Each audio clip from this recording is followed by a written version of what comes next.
I think, absolutely the foremost or most prominent authority on the Second Amendment in this great country.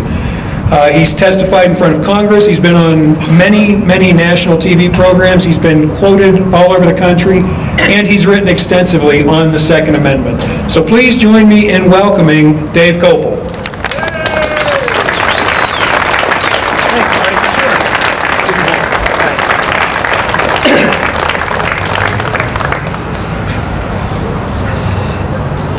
As you heard in the opening remarks, April 19th means different things to different people. To President Clinton, April 19th, 1993 is the day when, in his words, quote, a bunch of religious fanatics decided to kill themselves.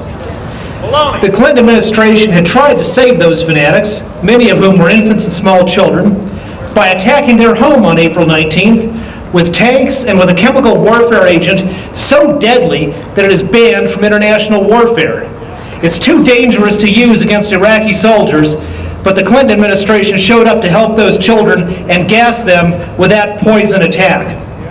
Then there's another April 19th, last year, in which vicious, evil criminals murdered another large group of people, including children.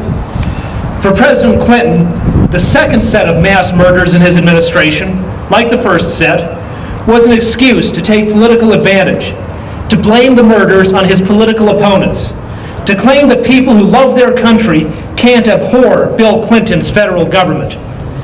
And for the past 3 years, Bill Clinton has done everything in his power to cover up the terrible crimes of April 19th, 1993, and to prevent the people responsible from being brought to justice. During this last year, Bill Clinton has done everything in his power to compound the tragedy of April 19th, 1995, to desecrate our magnificent Constitution for cheap political advantage.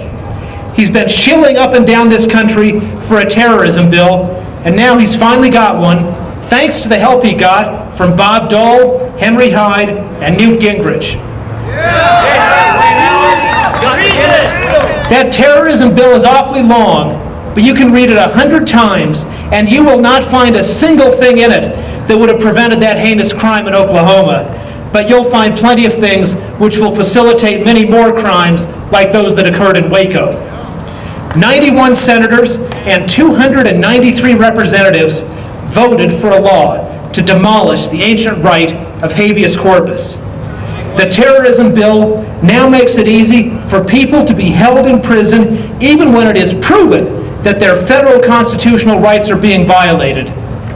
You know, Senator Dole, returning power to the states doesn't mean giving state governments the ability to infringe the federal constitutional rights of American people.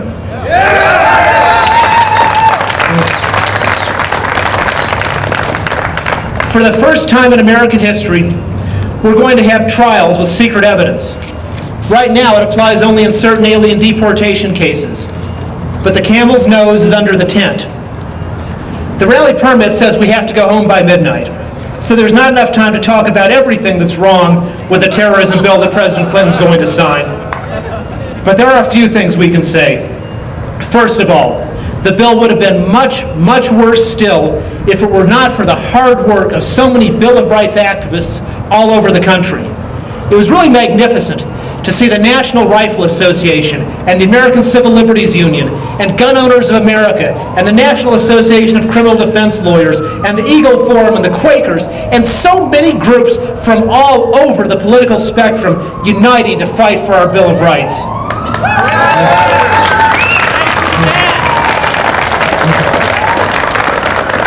That sure drove Charles Schumer nuts. You know, our Constitution isn't liberal or conservative, Democratic or Republican.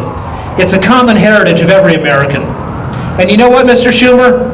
That Bill of Rights coalition is just getting started. If you don't like the bite that the Bill of Rights coalition took out of your terror bill, you ain't seen nothing yet.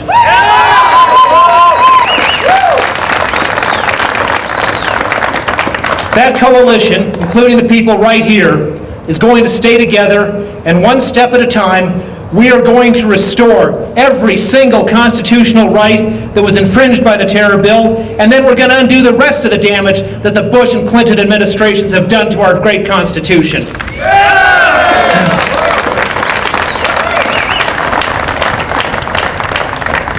You see, we remember the real April 19th of 1775 and the brave men of Lexington and Concord, and April 19th, 1943, and the brave men and women of the Warsaw Ghetto.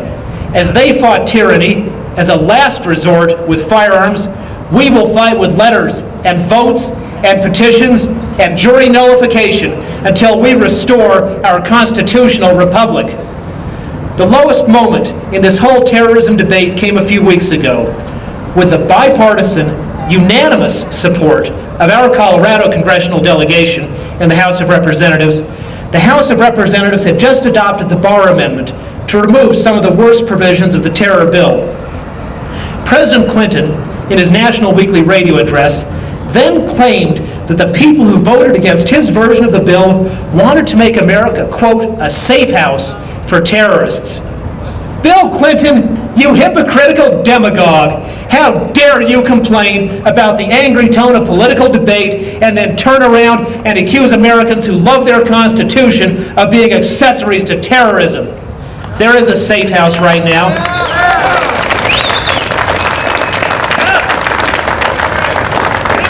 There is a safe house right now. It's a place where our tax dollars were used to pay an operative from Handgun Control Incorporated to run the Waco cover-up during congressional hearings last summer. It's called the White House. And Bill Clinton, you ought to be ashamed of making it a safe house for people who kill innocent children.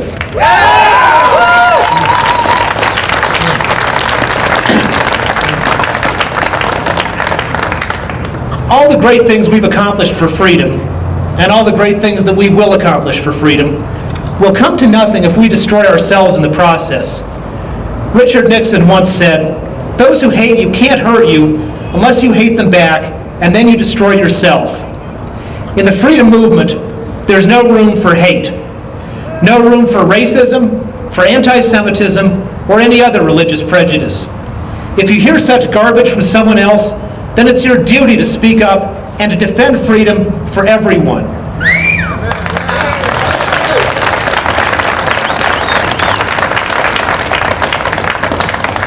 You don't have to applaud the lifestyles of homosexuals or people who believe in unusual religions or smokers or anybody else, but you do have to defend the right of every American citizen to make their own choices about their own life, because it is precisely that tolerance that you are asking for when you make the choice to own or carry a firearm.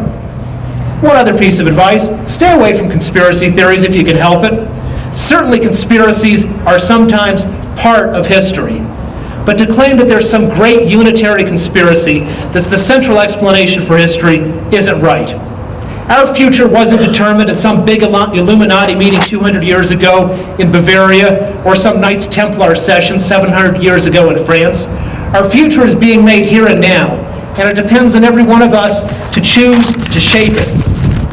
You know, coming up with elaborate conspiracy theories to tell us about modern politics really makes things a lot more complex than they need to be. If you go to the top of Long's Peak in the middle of December, and you find that the ground is covered with 10 feet of white, powdery, wet material, and more of it's coming from the sky, then you don't need to start doing calculus equations in order to figure out that it's snowing.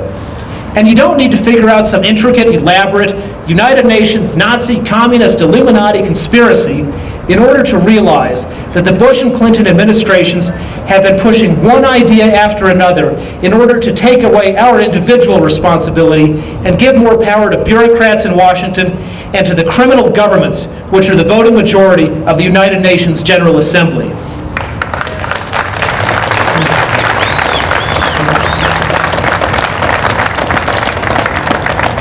Back here in Colorado, give the people who you disagree with the benefit of the doubt about their good faith. Pat Schroeder, Pat Pasco, Pat Ahlstrom, and David Skaggs, for instance, are just about always wrong on any Second Amendment issue. And they're pretty stubborn about it, too. But the reason is that they've talked themselves into an incorrect viewpoint, not that they're agents of some Boutros Ghali conspiracy. So when you're out there fighting the good fight, remember the advice that Merv Griffin's mother gave him. Merv, she said, don't be a jerk.